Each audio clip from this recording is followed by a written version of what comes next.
እጅግ በጣም የሚያሳዝን ነው። ወደ 750 ሺህ የሚጠጉ አሜሪካውያን በአሁኑ ሰዓት ደሞዝ እየተከፈላቸው አይደለም።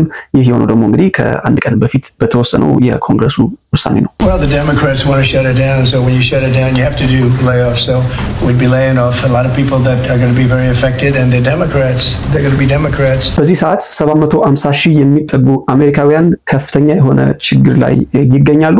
እንግዲህ በዩናይትድ ስቴትስ ኮንግረስ ውስጥ በተፈጠረ አለመስማማት በዲሞክራቶችና በሪፐብሊካን መካከል በተፈጠረው አለመስማማት ምክንያት 750 ሺህ የሚጠጉ አሜሪካውያን ዋጋ እየከፈሉ ይገኛሉ። ከነኚህ 750 ሺህ ሰራተኞች መካከል የተወሰኑት እንግዲህ ቤታቸው እንዲቀመጡ ተደርገዋል ምንም አይነት ክፍያ ሳይከፈላቸው።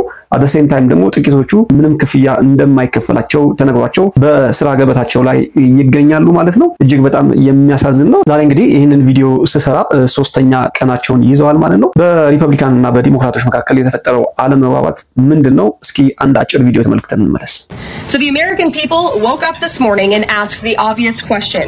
Why is the government shut down right now? The answer is pure partisan politics being played by the Democrat Party.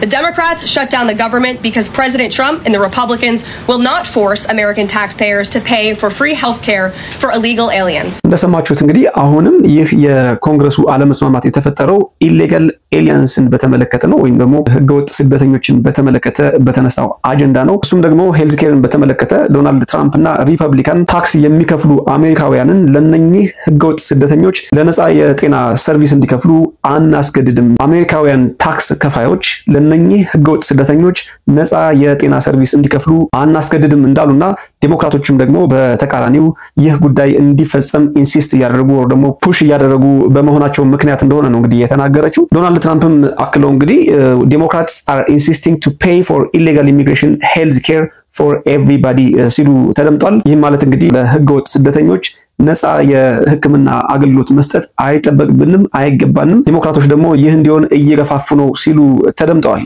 እስኪ አድምጠናቸው እንመለስ። As you know, no country can afford to pay for illegal immigration, healthcare for everybody that comes into the country, and that's what they're insisting. And obviously, I have an obligation to not accept that. That would affect everybody. ታዲያ በሁለቱ ፓርቲዎች አለመስማማት ምክንያት እንግዲህ በርካቶች ዋጋ እየከፈሉ ይገኛሉ። እንደሚታወቀው በኮንግረስ ውስጥ እንግዲህ የሪፐብሊካን መቀመጫ 53 ሲሆን የዲሞክራቶች መቀመጫ ደግሞ 47 ነው። ታዲያ እንግዲህ ይህ ቢል ወይም ደግሞ ይህ ፈንዲንግ ቢል ይህ አመታዊ በጀት እንዲጸድቅ 60 ድምጽ ያስፈልጋል። ነገር ግን የሪፐብሊካኖቹ ቁጥር 53 ብቻ ነው። ስለሆነም እንግዲህ ዲሞክራቶቹ ሰፖርት ማድረግ ካልቻሉ ቢሉ መጽደቅ አይችልም ወይም ደግሞ አመታዊ በጀቱ ሊጸድቅ አይችልም። ይህ በመሆኑ ምክንያት የአሜሪካን ገቨርንመንት በአሁኑ ሰዓት ሸት ዳውን አድርጓል። ዛሬም እንግዲህ ሶስተኛ ቀኑን ይዟል ማለት ነው።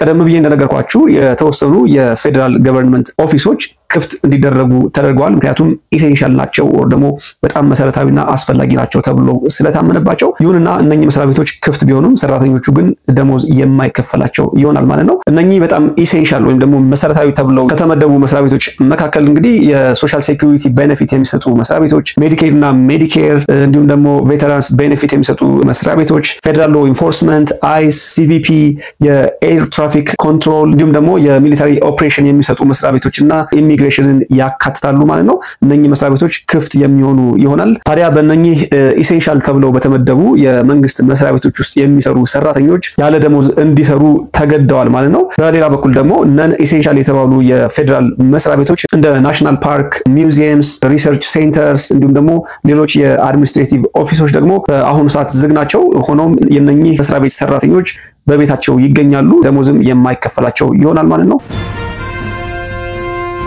ይህ እንግዲህ በአሜሪካን ሀገር ሀፕን ሲያደርግ የመጀመሪያው አይደለም። በቅርብ ጊዜ የሚታወሰው በ2018-19 በዶናልድ ትራምፕ አድሚኒስትሬሽን ጊዜ ተመሳሳይ አይነት የገቨርንመንት ሸትዳውን ሀፕን አድርጎ ነበር ወር ደግሞ ተመሳሳይ አይነት የመንግስት መስሪያ ቤቶች መዘጋት ገጥሞ ነበር። ይህም የገቨርንመንት ሸትዳውን ለ35 ቀናት የቆየ ነበር። you can imagine እንግዲህ በዚህ 35 ቀናት ውስጥ የመንግስት ሰራተኞች ምን ያህል ሰፈር ሊያደርጉ እንደሚችሉ ያም የሆነው እንግዲህ በተመሳሳይ በዶናልድ ትራምፕ አድሚኒስትሬሽን ጊዜ ነው። ዶናልድ ትራምፕ ሸትዳውኑን በተመለከተ አንድ ንግግር አስተላልፈው ነበር።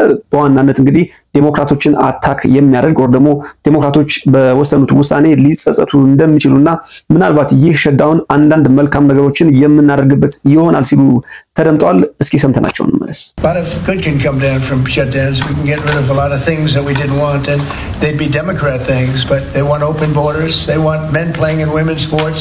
They want transgender for everybody. They never stop, and they don't learn. We won an election in a landslide. They just don't learn. So we have no choice. I have to do that for the country. Yes. እንደሰማችሁት እንግዲህ የዲሞክራቶች የሆኑ አንዳንድ ነገሮችን ወደ ጎን የምናደርግበት ወር ደግሞ የዲሞክራቶች የሆኑ አንዳንድ ነገሮችን የምናስወግድበት አጋጣሚ ሊሆን ይችላል ሲሉ ተደምጠዋል። ከነዛም መካከል እንግዲህ they want open borders ሲሉ ተደምጠዋል። ያ ማለት እንግዲህ የዩናይትድ ስቴትስ ድንበሮች ክፍት እንዲሆኑ ይፈልጋሉ። ይህንን ፈጽሞ አናደርገውም ሲሉ ተደምጠዋል። ሌላኛው ደግሞ ወንዶች በሴቶች ስፖርት ውስጥ እንዲሳተፉ ፍላጎታቸው ነው፣ እኛ ደግሞ ፈጽሞ አንፈልግም ሲሉ ተደምጠዋል። እንዲሁም ትራንስጀንደርን በተመለከተ ዲሞክራቶች ያላቸውን አቋም ፈጽሞ አንደግፍም፣ ስለሆነም በዚህ ሸት ዳውን ወይም ደግሞ አሁን የተደረገውን የመንግስት መዘጋት እንዳጋጣሚ በመጠቀም እነኚህን ነገሮች እናስወግዳለን ሲሉም ተደምጠዋል ማለት ነው። ሶ በዚህ ሰዓት እንግዲህ የገቨርንመንት ሸትዳውንን ተከትሎ ኢን ዘ ሾርት ተርም እንዲሁም ደግሞ ኢን ዘ ሎንግ ተርም አንዳንድ ችግሮች ሊገጥሙ ይችላሉ ተብሎ እየታሰበ ይገኛል። ይህንን ቪዲዮ ሲሰራ እንግዲህ ዛሬ 3ኛ ቀኗን ይዛለች ዩናይትድ ስቴትስ። በእነኚህ 3 ቀናትም እንግዲህ እነኚህ የመንግስት መስሪያ ቤት ሰራተኞች ደሞዝ አይከፈላቸውም። በጣም የሚገርመው ግን ይህንን ውሳኔ ያስተላለፉትና ገቨርንመንት ሸትዳውን እንዲያደርግ ያደረጉት የኮንግረሱ አባላት እንዲሁም ደግሞ ዶናልድ ትራምፕ ደሞዛቸውን ይወስዳሉ። በዋናነት ለዚህ ነገር መፈጠር ምክንያት የሆኑት እነኚህ ሰዎች ደሞዛቸውን ያገኙ፣ ነገር ግን በእነኚህ የገቨርንመንት ኦፊሶች ውስጥ ተቀጥረው የሚሰሩ ሰራተኞች ደሞዛቸው አይከፈላቸውም። ይህ እጅግ በጣም የሚያሳዝን ነው። ምን ያህል ጊዜ ይቆያል? ምን ያህል ሰፈር ያደርጋሉ? አብረን የምንመለከተው ይሆናል። ሁለቱ ፓርቲዎች ወደ ጠረጴዛ በመምጣት ስምምነት እስካላደረጉ ድረስ የገቨርንመንት ሸትዳውኑ የሚቀጥል ይሆናል ማለት ነው። ሶ በዋናነት አሁን ሰፈር እያደረጉ የሚገኙት እንደነገርኳችሁ ተቀጣሪዎች ናቸው። በእነኚህ የመንግስት መስሪያ ቤቶች ውስጥ ተቀጥረው የሚሰሩ ሰራተኞች ናቸው። ከዛ ባለፈ እንግዲህ ኢምፓክቱ በቀስ በቀስ ወደ ህዝቡ የሚሄድ ይሆናል። ምክንያቱም የአንዳንድ መስሪያ ቤቶች ፋንክሽን ምናልባትም ሊረበሽና አንዳንድ ችግሮች ሊገጥሙት ይችላሉ። ምክንያቱም ስታፍ እንደሚቀንሱ ዶናልድ ትራምፕ ከነኚህ የፌደራል ገቨርንመንት ሰራተኞች ውስጥ በጣም በርካታ ቁጥር ያላቸው ሰዎችን ሊቀንሱ እንደሚችሉም ተናግረዋል። ሶ እንግዲህ የስታፍ ከት ሲደረግ ወይም ደግሞ አንዳንድ ሰራተኞች ሲቀነሱ መስሪያ ቤቶች ፋንክሽን የሚያደርጉበት አቅምም በዛው ልክ ይቀንሳል ማለት ነው። ሆኖም እንግዲህ በአንዳንድ መስሪያ ቤቶች ውስጥ መጉላላቶች ሊታዩ ይችላሉ እየተባለ ይገኛል። እንግዲህ የሁለቱ ዝሆኖች ጸብ በዋናነት ህዝቡን እየጎዳው ይገኛል። ፐርሰናሊ እናንተ ጋር ምን ገጠማችሁ? ምን ታስባላችሁ? ይህ ነገር ምናልባትም ኢትዮጵያ ውስጥ ሃፕን ቢያደርግ ኖሮ ምን ሊፈጠር ይችላል ብላችሁ ታስባላችሁ? በኮሜንት ሴክሽን ሐሳባችሁን አስቀምጡልኝ። ይህ በአሜሪካን ሀገር የተከሰተው የገቨርንመንት ሸትዳውን የሚቀጥል ከሆነ በአሜሪካውያን ላይ ምን ሊከሰት ይችላል? የግል አስተያየቶቻችሁን በኮሜንት ሴክሽን አሳውቁኝ። አብራችሁኝ ስለነበራችሁ እጅግ አድርጌ አመሰግናለሁ። ይህ ሳም ዩቲዩብ ነው። ላይክ፣ ሼር፣ ሰብስክራይብ ማድረግ እንዳይረሳ። ጤና ይስጥልን።